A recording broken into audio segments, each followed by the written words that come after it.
So, today is Mother's Day, if I got that correct. With 4 kids, you better. But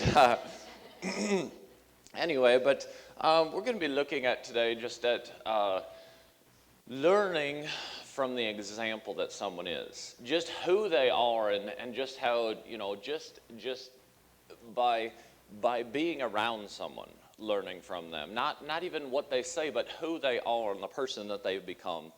And as we have youth group, we pick up a lot of kids, a lot of good kids, but they don't have faith in God, they don't have trust in God, they don't have a relationship with God, and we're in an endeavor to give them that hope in Christ and to teach them. But some weeks we have maybe 30 kids here who have no relationship with Jesus Christ.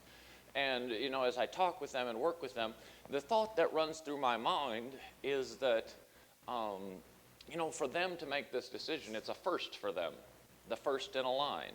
They weren't raised in this, they weren't taught this, they had no example to look to. And so they have something that I didn't face. I had an example before me. I had parents who showed me and taught me and raised me, but that's a privilege that we don't all have, to have someone to look to who we say, I want that in my life as well. And I want to talk today about looking at that and seeing that, especially in mothers. And if you do want to send your preschoolers or little kids or anybody who can't sit, or more than welcome to have them in church, but you can send them up to the nursery if they do want to go up there. But anyway, so just thinking about having that example in your life and the blessing that it is, especially as we think about Mother's Day. And then I also want to point out, in this, that the Bible's way is that there's this gentle and quiet way. It's far more than the words that are said. It's the person that someone is. And even in the most gentle and softest way that a mother is, she can have this huge impact on people's life, massive impact to direct the life of someone. And, this was a long time ago, very long time ago, or it'd be incredibly creepy. But I remember when I was like 2, 3, 4 years old, I always used to lay on my mom's lap, and she would always kind of just rub my eyebrows, and back and forth and around. And I remember it was just such this gentle and peaceful feeling, and it just about put you to sleep, kind of like me preaching, just this gentle ease, that just kind of lulls you into sleep, But although a mother can be just this gentle and just this warm and gentle person, and although she may, far beyond any words that she may use or say or teach, the person that she is can be just this incredible impact on the family. And, I want to point out, too, that growing up, I had people who really influenced my life. And no doubt growing up in the home, my mother was the one who was there the most. So my mother was the one who shaped me and formed me through my younger years more than anyone else. And then secondly, I find this interesting. I find that as I began to get a little bit older, as I began to get even into middle school, high school, in there, I turned to my grandmother. And I looked at her and I thought, man, I think she is like such a great person. And her hospitality and kindness and hard work and who she is, that I want to be just like her. And I literally chose her as my pattern for my life. And I think how amazing that I chose 2 women to pattern my life after, that those were the people who impacted who I wanted to be. And far beyond words is, who are they? Who is the person that I want to emulate? Who do I want to become, because I see who they are, and I want to become the person that I see that is good, But here we're going to be looking in 1 Peter 3, and we're going to start in verse 1. But this is not just an example. This example is for the entire family. And this example is even speaking about to husbands, how wife can guide the entire home. And I think, but this goes far beyond husbands, to even going into the entire family and the world beyond her house. This shows what a woman can do and impact through the person that she is. And it says in 1 Peter 3:1, it says, likewise, wives, be subject to your own husbands, so that even if some of them do not obey the word, they may be won over without a word by the conduct of their wives. So it says that by the power of the person that they are, by just the presence that they have, that they could change people who weren't in obedience to God's word. That someone could look at them and say, man, like, this is so right and good that I'm going to change the way I'm living without even a spoken word. They just see the presence of that woman in that home or in that environment and they say, whoa, this is amazing. And I don't care if I'm a man, a child, or anything. I'm going to be like, just as I chose to follow my grandmother. I mean, you're going to look and you're going to say, this is a good thing. And this is what I want to be. This is who I want to emulate and follow because I see the goodness in them. And in verse 2 it says, when they see your respectful and pure conduct. So when they see that you're obedient to God and your kindness and respect and the person that you are and the goodness within you, they're going to be like, man, I appreciate it, so I want to be that myself. I want that to be me and how I'm changing myself just by seeing, not even with words, but by seeing who she is, I'm changing who I am. So here, it talks about if a husband's not obeying the word, and it's it's no secret that every husband can be a bit of an unromantic knothead at times, and and I can say that on Mother's Day, but I probably better not turn that around on Father's Day. I know better. I figure us men can handle it, but here you have someone who's the wife looks at them and they're like, oh my, it's a bit of a fixer-upper here. I think of that, that Frozen movie, and I'm not up to date on, Disney movies or whatever, but there's this song, it's, I don't even know how it goes, but they're trying to set this couple up, and this village is singing, he's a bit of a fixer-upper, but I tell you what we're gonna do, we're gonna fix this fixer-upper up with you, or something. I don't even know if I got it right. But so this woman looks at her husband and she's like, oh, it's a bit of a fixer-upper. There is work to be done. But by her respectful and pure conduct, she's going to change him because he's just looking at her and thinking, man, like here is someone who's following God and sincere and good from throughout. And I just think, I've got to be that. I've got to change and follow that. And she's going to change who I am just based on seeing who she is. And it's far beyond words. It goes far beyond how many times I can't say that on Mother's Day. It goes far beyond how many times do I have to tell you or you slob, cut it out.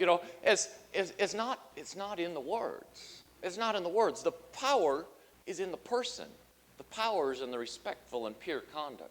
The power is in the good and gentle goodness within inside them that just makes you see it in a way that's so vivid that you begin to change because of the person that they are when they see your respectful and pure conduct.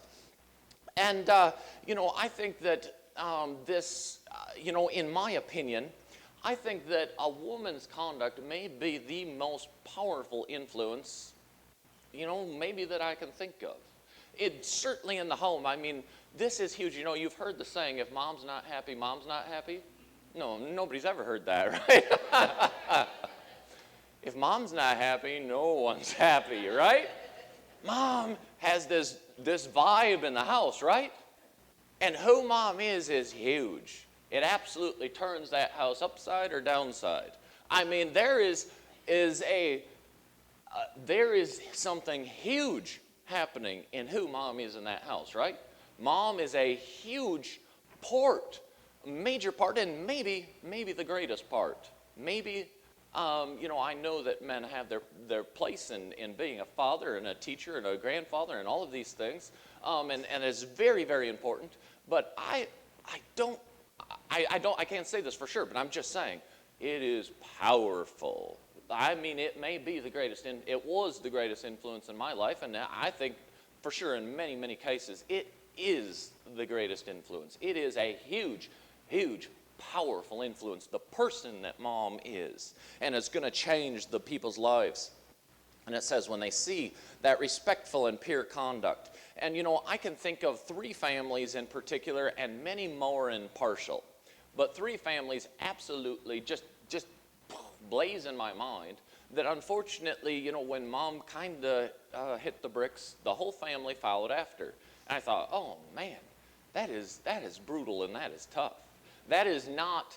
kind of when you lose that rock that you look to, it is very difficult. And I'm not trying to put this all on moms and say, oh, it's all up to moms and everything's. I want this to be somewhat encouraging, not like, oh, what are we up against here? How do I let the world down again? I'm not trying to make it that way. I just want you to see what's in your power and what's in your grasp and what is within your reach and what depends on you. I want you to see what you could do, and I don't want you to feel down. And I know that, it's not easy. It's not easy at all. And I know that, when my brother Sam was here just a couple weeks ago, he was telling me about how he was sitting in church, and he said that the minister in the church, he was feeling very down over his whole career. And he said that the pastor of his church said, you know what?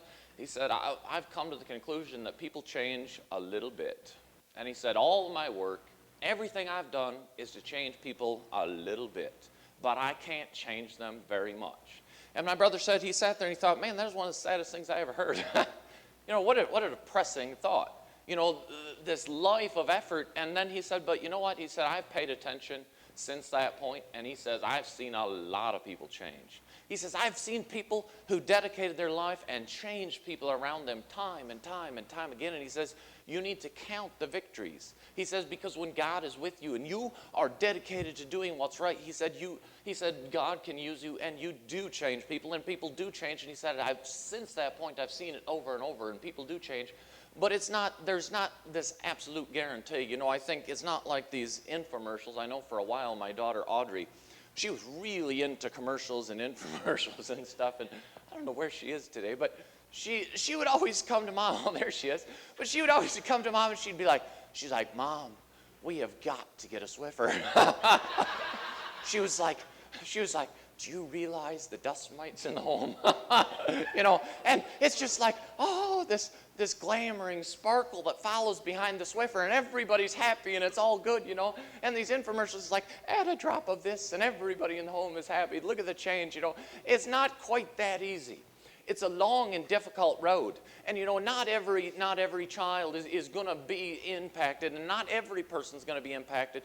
But with a lifetime of effort, you will not only give the opportunity to your children and to the people around you, but you will change many. You will change the people around you with a lifetime of following God. I can't guarantee this, but I'm telling you it's worth it, and you will make changes. You will attract people to follow the goodness within you, and you will display that, and people will be changed. In Proverbs 25:15, it says that a ruler may be persuaded with patience, and a soft tongue can break through bone.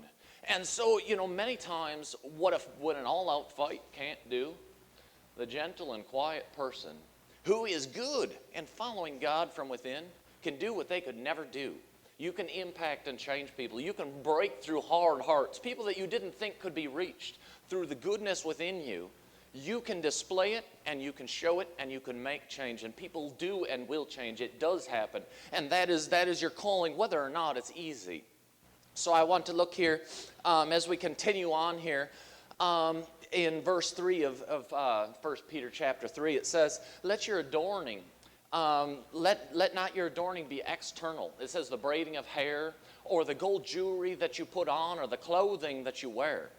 But so it says, don't let your beauty be everything that you see on the outside and the way that you look.